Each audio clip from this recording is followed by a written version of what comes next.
What's up guys, I'm BTC, welcome back to the Respawn where I answer your questions. Today we're talking changes to Doomfist, Sigma's abilities, player icons, and more.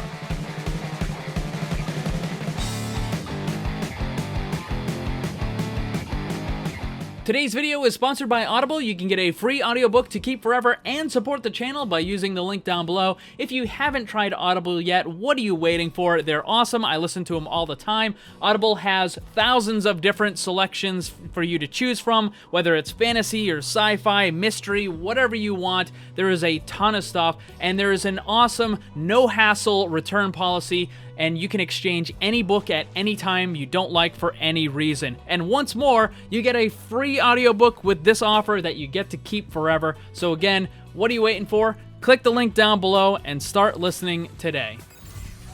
First question of the day, what map in your opinion needs to be balanced the most, and what is the worst map? You might find this hard to believe, but the maps in Overwatch are actually balanced. When we're talking about the percentage win rate of attackers and defenders, it's pretty close to 50-50 on all the maps. Now, some of them might get a little bit further away, like a 47-53, but they're still very close. Now, that is when we're talking about balanced, but the bigger issue is, are maps fun? And that leads into the second thing, which is the worst map, or what map do I think is the worst, and it's Temple of Anubis. And the reason for that is because the second capture point is just a massive stall fest, and it is not fun in any way, shape, form, or fashion. So when Blizzard talks about balancing the maps, they're always talking about that win-loss attacker-defender ratio. They never stop and ask, is the map actually fun for people to play?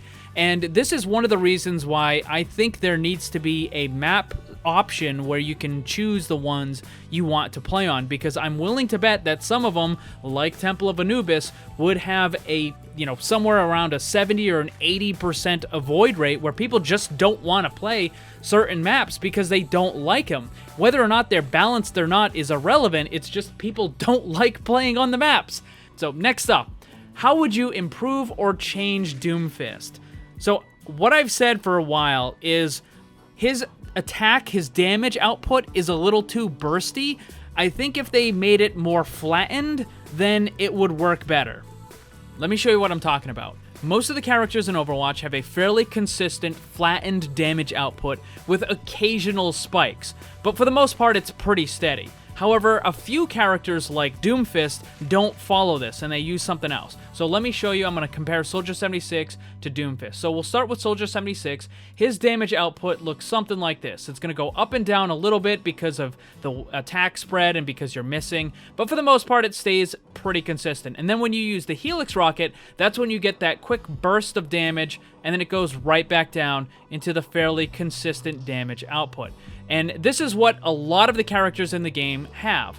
However, characters like Doomfist work way differently. So you're going to start with no damage whatsoever, and then when you use all of your abilities, there's a huge spike in his damage potential and the damage output that he has. And for a few seconds, you're doing a huge amount of damage. But then once the abilities are done and they go into cooldown and your attacks are out, you have to wait. So your damage potential pretty much goes down to nothing, and you have to wait 3, 4, 5, 6 seconds in order for all your stuff to come off of cooldowns. Then you use the abilities again, and it spikes way back up, and then it goes over, you use the abilities, and it drops way down, and then you have to keep waiting again.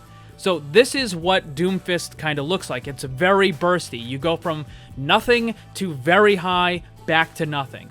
So when I say to flatten out his damage and make it a little more consistent, what I'm talking about is lowering the cooldowns for his abilities, but also lowering the damage to compensate for it. So what you would end up with is something that would look like this. So you would have a little bit of downtime, and then it would spike up once you start using your abilities, and you would have it for a little bit, and then it would drop back down. You would have a small amount of downtime, and then it would go back up, and then it would go over, use your abilities, small amount of downtime, go back up, use your abilities, down, small amount of downtime, go back up, and then use your abilities. So what would happen is Doomfist would still deal a lot of damage, but it would be more consistent and more often, so you wouldn't end up just outright deleting a single character once every 6 or 7 seconds. Instead, it would be more reliable damage over time, like the other characters. Again, because he's an ability-based character, there's always going to be this element of burstiness to him, but you can kind of help that by flattening out the damage a little bit. So this is what I mean when I say that. Next question, what is the definition of a thrower? Quite simply, it's anyone who is deliberately trying to lose the match or are doing things that they know will be ineffective or will hinder their own team. There's two different types of throwing. There's hard throwing and soft throwing. Hard throwing is the obvious stuff, jumping off the map, going AFK, blocking your teammates, that sort of deal. Soft throwing is when they're still trying to lose the match. It's still the same goal, but they're trying to make it look like they're actually trying because they don't want to get reported and they don't want to get banned. But make no mistake, the goal is the same. They want your team to lose. Now, some examples of soft throwing is, let's say the enemy team has a really good McCree and a really good Widowmaker, and your DPS is getting frustrated, and he starts bickering with somebody, and, you know, they tell him to swap, so he swaps to Pharah. Now, he knows full well that it is not going to work against a really good McCree and a really good Widowmaker, but he switches to Pharah, and then he pretends like he's trying. He is throwing, he is soft throwing 100%. Another example might be if you're just constantly splitting off from the group, or if you're running in one at a time or by yourself. Now, in the lower bracket, or for new players who don't fully understand all of the best strategies, you can kind of give that a pass, right? But in Master and GM, all of those players know full well that you're supposed to wait and group up with your team, and if you see one person who is constantly just going in by themselves, that person is soft throwing. You know for absolute certainty that the person in GM who's running in by himself and getting taken out again and again by himself, you know for a fact he's soft throwing. And speaking of throwers, I made a video just the other day about a proposed player review system that would drastically cut down on the number of throwers in Overwatch. So if you want to check that out, I'll put a link on screen and down below. Next question, is it possible to escape Sigma's ultimate slam with Symmetra's teleporter? Yes and no. If you're able to escape before you get lifted into the air, then you're fine. However, if you get lifted, then you're going to take that slam damage no matter what. Now, the way you could happen is maybe you activate the teleporter at the same moment you start to get lifted into the air, because I actually have seen that happen. But even then, you still get slammed just on the other side, wherever that other teleporter is. As soon as you get lifted into the air, nothing short of like a Wraith form or a Fade or the Orisa Fortify is going to really stop you from taking that slam damage. Next up, how many consistent players does Overwatch have? I'd say it's probably somewhere between 2 and 4 million, although maybe that might even be a little high. See, Blizzard likes to do this trick, and they're not alone. The other game companies do it as well, where they count the total number of people that have purchased the game or, you know, paid for, you know, some service or whatever, and that's how they count it as the players. Like, join 60 million World of Warcraft players, or join 40 million Overwatch players. It's like, yeah.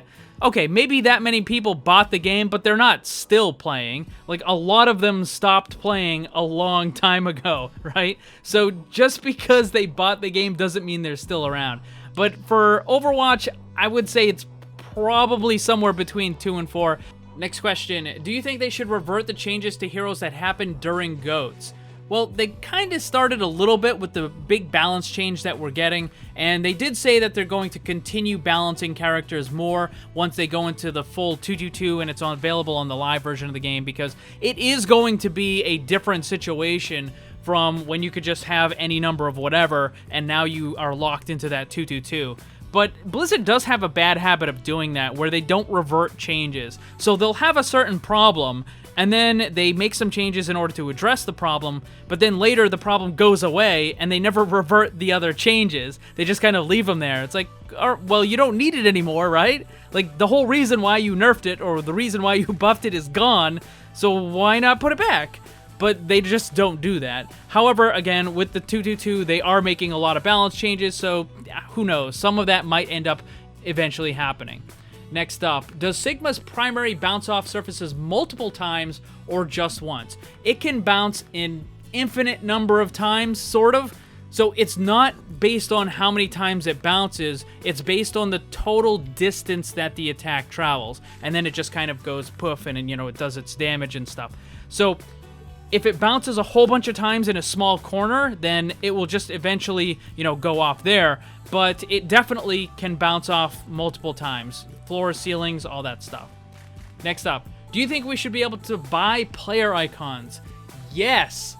I still don't know why they don't do that. I think recently they might have said something about how they still want it to be like some sort of reward when you're participating in the event and this and that. And, you know, they did do that with the Summer Games where some of the icons were in fact rewarded through the little quests that they had, the little weekly mission whatevers. But yeah, they just make them all. You know, if it's not a reward for one of those things, then you should definitely be able to buy them. I don't know why they still don't do that. Next up, do you think an ultimate that deals more damage according to the number of enemies would work? Yes, definitely. I think you could have something where it affects a small area, and maybe there's a base damage applied to everybody that's in the area. Maybe it's like, you know, 100. And for every extra player, it adds an extra 50 damage or extra 25. Or maybe it starts lower, and maybe it starts with like 25 damage or 50 damage, and every player kind of multiplies it. So it times it by 2. So you start with 50, and then it goes to 100, then it goes to 200, and then it goes to 400. And you could do, I mean, there's a whole bunch of different methods that you could use. And, you know, some might be a little bit more balanced than others, but certainly, yeah, you could definitely do any of those. And that is all the questions for this week. Thank you to everyone who submitted one. Remember, I post the question card every Saturday on the community tab of my YouTube channel. If you want to check out some of those videos that I mentioned, they'll be in the description. And also, don't forget to grab your free audiobook. The link is down below. Thanks for watching, and if you'd like to see more, subscribe and hit that bell so you don't miss anything. Also, come hang out in my Discord server and my Twitch live stream. Special thanks to my Patreon supporters. If you'd like to see what kind of cool VIP rewards you can get, check the links down below. And remember, always blame the controller because it's never your fault.